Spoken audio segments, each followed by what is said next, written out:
Rusia mata al menos a 7 personas en un ataque contra Lviv, en el extremo occidental de Ucrania, mientras Volodymyr Zelensky inicia el mayor cambio de gabinete desde el inicio de la guerra, incluido el canciller Dmytro Kuleba. En Beijing inicia el Foro de Cooperación China-África, con la creciente inversión económica e influencia diplomática china en el continente africano. En el centro del encuentro, 25 jefes de Estado africanos asisten a la cumbre. Y esta mañana el Congreso mexicano aprobó la reforma judicial impulsada por el oficialismo con amplia mayoría. La nueva norma estipula que los jueces y magistrados sean elegidos por votación popular, un cambio que genera protestas por parte de la rama judicial. Bienvenidos a France 24, es un gusto actualizar las noticias con ustedes. Iniciamos este bloque en Ucrania con un nuevo ataque ruso en la ciudad occidental de Lviv, donde murieron 7 personas, 3 de ellos niños, según el alcalde de la ciudad. La región de Lviv había sido considerada hasta ahora un lugar seguro, donde los ucranianos encontraban un refugio en medio de las explosiones concentradas hasta hace días en el este del país. A continuación, los invito a que escuchemos declaraciones de civiles opinando respecto al desarrollo de la guerra. Ya lo he dicho antes, la guerra se ha convertido en parte de nuestras vidas. Y por más horrible que suene, nos hemos acostumbrado a estos ataques de alguna manera. Yo diría que la vida va al refugio antiaéreo y viceversa. ¿Se ha vuelto más seguro? Mientras la guerra esté en marcha, nadie está a salvo. Podemos olvidar la guerra a veces. Y podemos creer que todo será bueno de alguna manera. Pero no, vemos lo que está pasando y nadie está a salvo. El presidente de Ucrania, Volodymyr Zelensky, realizó el mayor cambio en su gabinete desde que inició la guerra en febrero de 2022. Un total de 6 ministros presentaron su renuncia, entre quienes se encuentra el ministro de Asuntos Exteriores, Dmytro Kuleba. El Parlamento ya aceptó la renuncia de al menos 4 de ellos, mientras se esperan más cambios durante los próximos días. Andrés Mesa Muñoz tiene los detalles. Remesón en el gobierno de Ucrania. El presidente Volodymyr Zelensky ordenó la mayor reestructuración de su gabinete desde que Rusia inició la guerra en febrero de 2022. Según el mandatario, el país necesita lo que llamó una nueva energía. Estos pasos están relacionados con el fortalecimiento de nuestro Estado en varias áreas. La política internacional y la diplomacia no son una excepción. La baja de más alto perfil fue el ministro de Asuntos Exteriores Dmytro Kuleba, conocido por dirigir la expansión internacional de Ucrania y quien presentó su renuncia a través de una breve carta escrita a mano. En una entrevista al medio Kiev Independent, el presidente de la Comisión de Asuntos Exteriores dijo que era un cambio necesario. Nos esperan tiempos difíciles, un otoño y un invierno difíciles. Tal vez esta reestructuración esté relacionada de algún modo con el nuevo periodo de desafíos para Ucrania. Otros 5 ministros también presentaron su dimisión este martes, entre ellos el de Industrias Estratégicas, que supervisa la producción de armas de Ucrania. Aunque no se conocen las razones específicas, los cambios se dan tras meses de especulación sobre posibles destituciones y en medio de letales ataques lanzados desde Rusia. Mientras tanto, se esperan más renuncias y nombramientos en los próximos días. Analistas advierten que el grupo de talentos de Zelensky es limitado y se espera que algunos ministros salientes sean designados para nuevos roles. El presidente ruso Vladimir Putin se reunió con el viceprimer ministro serbio Aleksandar Vulin en el Foro Económico Oriental en el puerto de Vladivostok, en el extremo oriental de Rusia. En la cita, ambos líderes discutieron acerca de un contrato de suministro de gas con Serbia que expira en marzo de 2025. Recordemos que desde la invasión rusa en Ucrania en 2022, el presidente de Serbia, Aleksandar Vučić, ha caminado por una delgada línea condenando la acción militar rusa, pero negándose a sumarse a las acciones europeas contra Moscú. En tanto, el primer ministro malasio Anwar Ibrahim está en Rusia para discutir una amplia gama de temas, desde la agricultura y la seguridad alimentaria hasta el comercio y la inversión. Vamos a actualizar ahora noticias de la guerra en Gaza. Este miércoles culminó con éxito la primera de 3 fases de vacunación contra la polio. La Agencia para la Infancia de la ONU incentivó esta campaña luego de que un bebé de 10 meses fuera diagnosticado con el virus. El primer caso en 25 años. Israel y Hamás acordaron pequeñas pausas de los combates para que más de 500 equipos se desplegaran en el centro de la Franja de Gaza esta semana. El informe es de Samuel Salgado Castro. Una efímera esperanza y una tregua de pocas horas en Gaza. Aquí en Deir al-Balah, estos niños son vacunados contra la polio, culminando la primera de las 3 fases de la campaña de vacunación que busca prevenir la enfermedad poliomielitis en medio de una aguda crisis humanitaria tras casi 11 meses de ofensiva israelí. Es un alivio para las madres de los niños palestinos, pero la peor amenaza para sus vidas aún está presente. Están vacunando ahora a nuestros hijos contra la polio, una enfermedad simple pero que cada día mata a nuestros hijos. No hay protección para ellos. Tan solo en unas pocas horas el cese al fuego terminará y volveremos a ver a nuestros hijos ser bombardeados y asesinados. No hay protección para este tipo de cosas. ¿Qué protección nos pueden ofrecer durante 6 horas? La Agencia para la Infancia de la ONU aseguró que su campaña de vacunación contra la polio en la Franja de Gaza ha cubierto a 189.000 niños, superando su objetivo. Israel y Hamás han mantenido pausas limitadas de los combates para facilitar el trabajo de la ONU, pero los habitantes anhelan el fin de la guerra. Así como hoy nos han traído las vacunas y han puesto en pausa la guerra, ¿por qué no detienen la guerra? En lugar de traer las vacunas, tráiganos una solución para detener la guerra. Tráiganos una solución para las personas oprimidas que se han visto obligadas a huir de sus hogares y a refugiarse en tiendas de campaña. Los expertos en salud han advertido sobre brotes de enfermedades en Gaza, donde la gran mayoría de sus habitantes han sido desplazados y están hacinados en campos de refugio con malas condiciones sanitarias. Continúa la incursión israelí en Cisjordania. Este miércoles un grupo de palestinos realizó una procesión fúnebre en las cercanías de Jenin para despedir a una niña de 16 años asesinada por el ejército de Israel mientras estaba dentro de su casa en la ciudad de Kfar Dan, donde las tropas israelíes llevan días operando. Continuamos ahora con el boicot a Coca-Cola y Pepsi en Oriente Medio, lo que ha provocado un aumento de la demanda de refrescos locales. Lo anterior debido a la postura de ambas compañías frente a la guerra en Gaza, lo que generó un cambio en el consumo de sus marcas emblemáticas. En Egipto, las ventas de Coca-Cola se han desplomado este año, mientras que la marca local B7 exportó 3 veces más botellas de su propia cola en Oriente Medio y la región en general que el año pasado.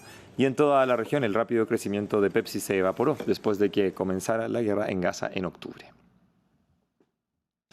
El presidente egipcio Abdel Fattah al-Sisi está de visita en Ankara, donde ha mantenido una reunión con su homólogo turco Recep Tayyip Erdogan. El encuentro sella las relaciones entre ambos países que años atrás estaban totalmente rotas. Revisemos más en el informe. 14 de febrero de 2024, el presidente de Turquía es recibido con honores en la capital egipcia. Recep Tayyip Erdogan y Abdel Fattah al-Sisi sellan su reconciliación y afirman querer abrir una nueva página en sus relaciones. Tenemos una estrecha historia y cultura común con Egipto que se remonta a más de 1000 años. Con la fuerza que nos da este arraigado patrimonio, nos esforzamos por elevar las relaciones entre Turquía y Egipto al nivel que se merecen.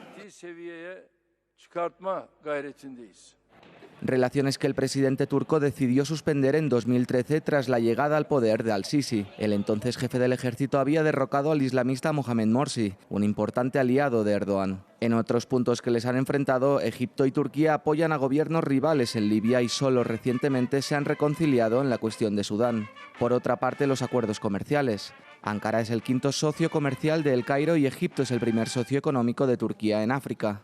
En los 2 últimos años, las relaciones entre ambos han mejorado gracias a la ofensiva diplomática lanzada por Ankara para aliviar las tensiones con sus rivales regionales. Los intereses de ambos países convergen ahora en varias cuestiones, incluida la guerra de Gaza.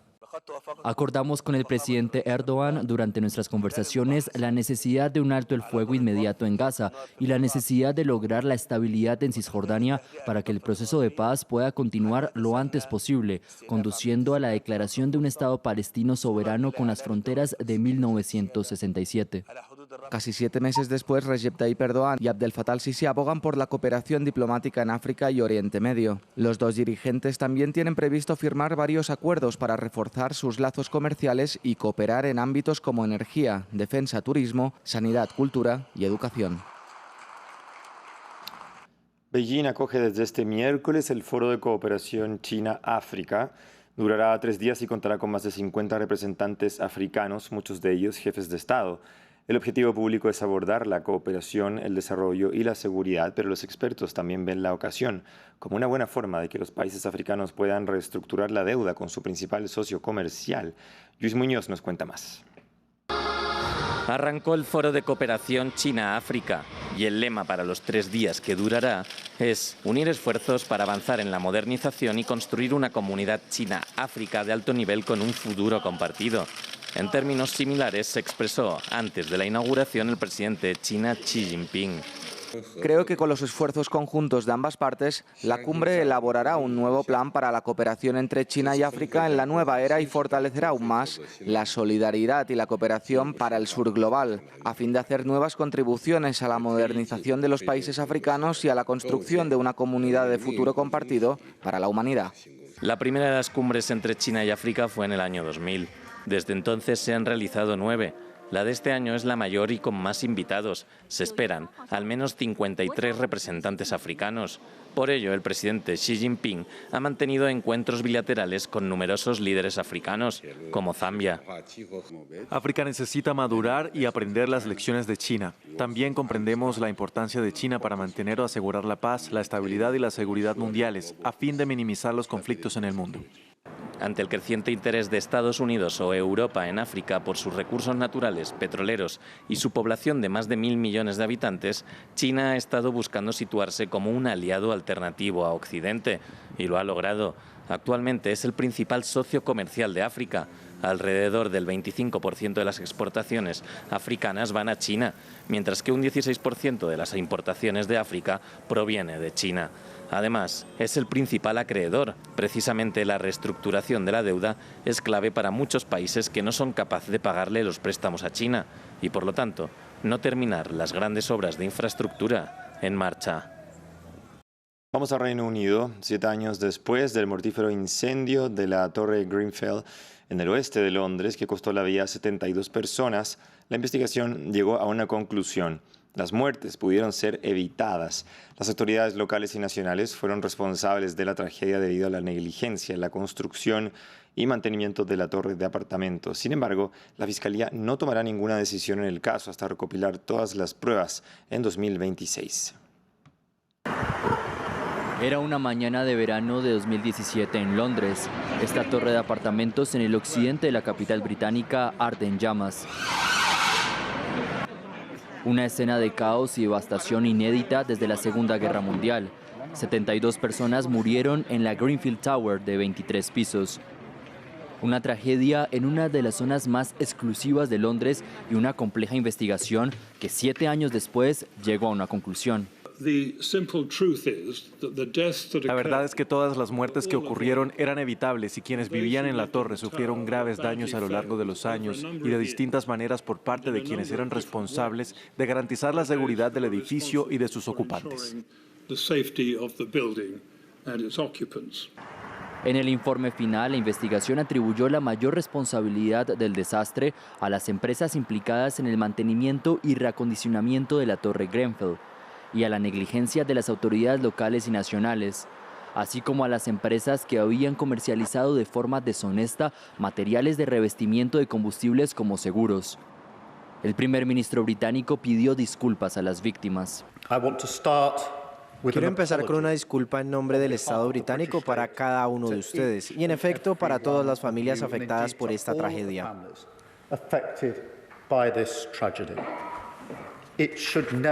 Nunca debería haber pasado. El país falló en su deber más fundamental, protegerlos a ustedes y a sus seres queridos. Nosotros, las personas que estamos aquí para servir. Y lo siento profundamente. El servicio de la Fiscalía de la Corona anunció que no habrá acusaciones formales a nadie hasta 2026, cuando el tribunal espera recibir todas las pruebas. Continuamos con un nuevo tiroteo en una escuela en Georgia, en Estados Unidos. El incidente ocurrió durante varias horas y generó el pánico entre la multitud, dejando varias víctimas cuyo número final se desconoce. Hasta el momento, la policía detuvo a un sospechoso mientras varias ambulancias y efectivos policiales fueron vistos en la zona y también un helicóptero médico que evacuó a algunas personas. Cerramos este bloque de noticias. Sigan France 24, ya llegan más informaciones.